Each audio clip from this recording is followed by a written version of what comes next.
Hello everyone, it's your boy Robert here. Today we will take a tour to the monument to Vittorio Emmanuel II, known today as Vittoriano or Altare della Patria. It rises on the northern slope of Rome's Capitoline Hill, a site layered with centuries of history. Before construction began, this area was occupied by a dense medieval quarter, religious buildings linked to the Araceli convent, and stratified remains of ancient Rome. Creating this monument required large-scale demolition and excavation, which revealed Roman-era structures and reshaped the historic urban fabric of the hill. The project was therefore not only an act of commemoration, but also a radical transformation of Rome's archaeological and medieval landscape. The initiative to build the monument followed the death of King Vittorio Emmanuel II in 1878, the first king of a unified Italy. The new state sought a grand national memorial that would celebrate unification and legitimize the young kingdom in the symbolic heart of Rome. In 1884, a national competition selected the design of architect Giuseppe Sacconi, whose vision drew on classical forms to evoke the authority of ancient Rome while expressing modern national identity. Construction officially began in 1885 and continued in phases for decades. The monument was inaugurated in 1911 during the 15th anniversary of Italian reunification. Though decorative and structural work continued until 1935, its long timeline reflects both the scale of the project and the political changes Italy experienced during those years. Technically, the Vittoriano combined traditional monumentality with modern engineering. It is clad in bright white Porticino marble from Brescia, chosen for durability and visual impact. Behind the marble facades, builders used contemporary structural methods, including iron and reinforced concrete, allowing for vast terraces, colonnades, and interior spaces. The result is a monument that merges ancient imperial imagery, modern materials, and the political ambitions of a newly unified nation.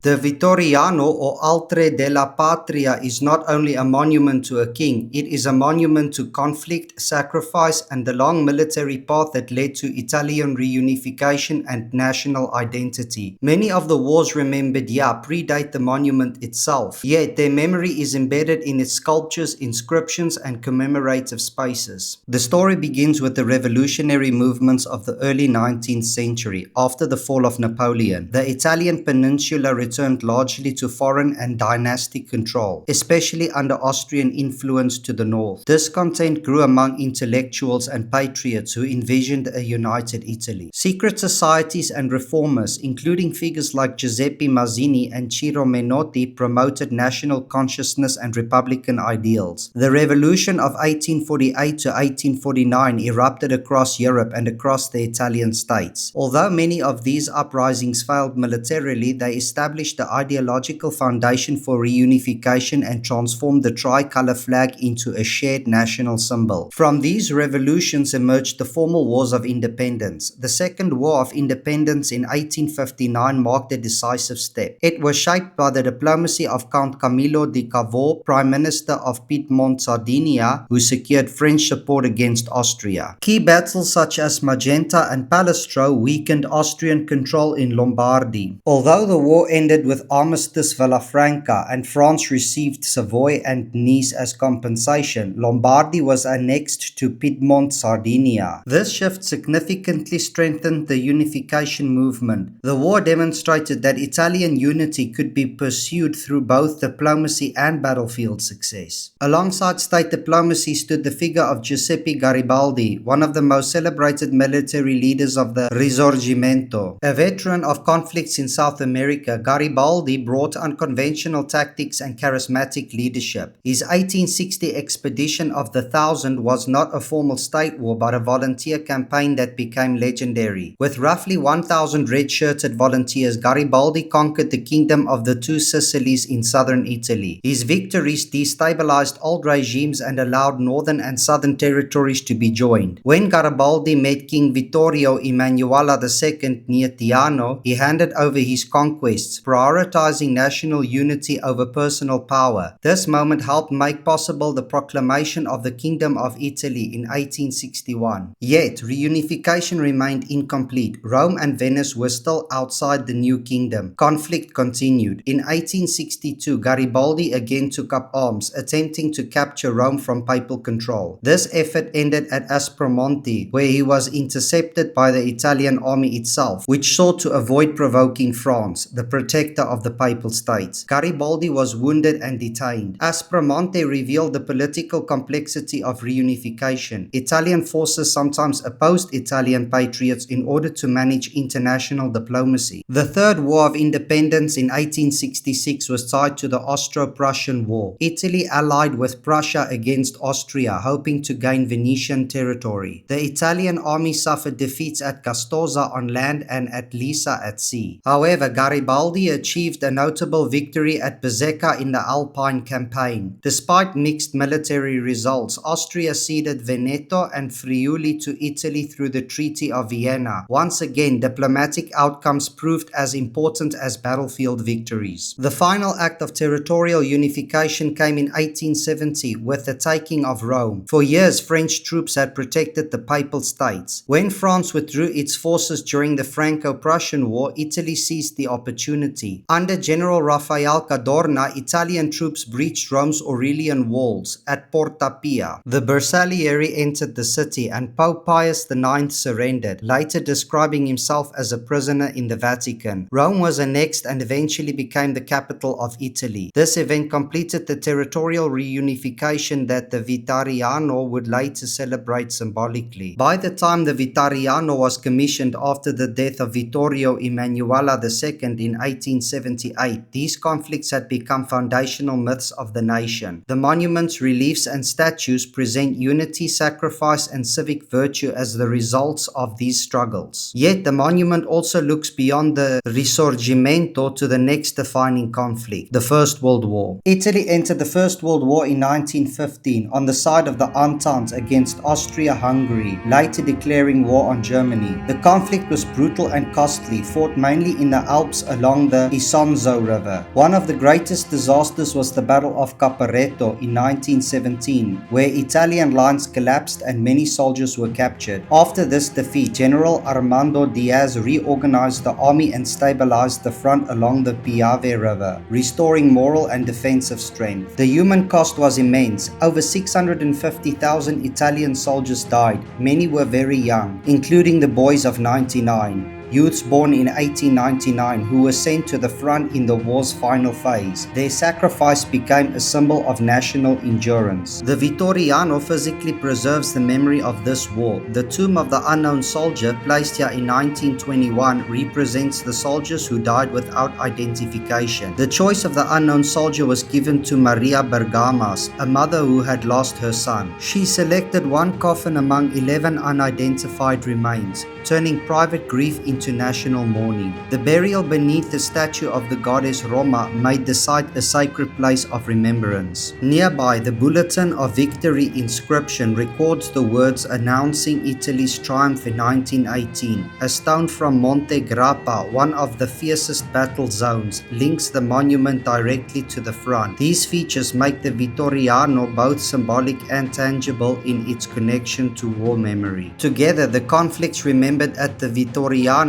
trace a path from division to unity and from ambition to collective sacrifice. The monument stands as a synthesis of these struggles, presenting Italian history as a continuum of unity, sovereignty, and identity, a story written not only in the marble but in the lives of those who fought. The monument to Vittorio Emmanuel II can be understood not simply as architecture but as a statement of how nations construct memory. Built in the decades after reunification. It reflects Italy's effort to connect modern statehood with the prestige of ancient Rome and the sacrifices of more recent generations. Its scale, symbolism, and location at the heart of the capital reveal how history, politics, and commemoration intersect in public space. For historians, it remains a valuable lens on how a young nation defined itself through selective memory, shared mourning, and the elevation of unity as a civic ideal. The Vittoriano therefore stands not only as a tribute to the past, but as evidence of how the past is shaped for the future.